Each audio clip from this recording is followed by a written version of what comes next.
الأول وقبل أي حاجة عايزين نسمع أحلى ألف مبروك للأهلي والأهلوية والكل مصر. الأهلي دايما بيفرحنا، الأهلي فريق رجالة، الأهلي هو كبير الكورة في مصر بجد.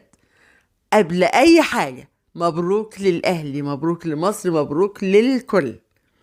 انهيار وجنون عمرو أديب بعد فوز الأهلي والوداد المغربي، ويسخر من مدرب الوداد المغربي. وقبل ما ندخل في تفاصيل الخبر، لو انت أهلاوي أصيل اضغط لايك واشترك في القناة لنرى كم عدد محبي النادي الأهلي بعد فوز الأهلي المصري على الوداد المغربي في نهائي دوري أبطال إفريقيا والتتويج ببطولة إفريقيا.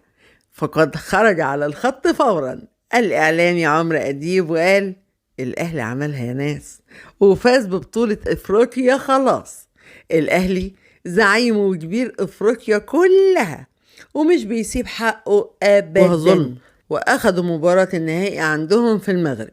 الأهلي النهاردة أثبت إنه كبير وزعيم إفريقيا، وبقول لمدرب الوداد: مع السلامة حبيبي، ده الأهلي يا بابا، الأهلي اللي بيشرف مصر كلها في أي بطولة.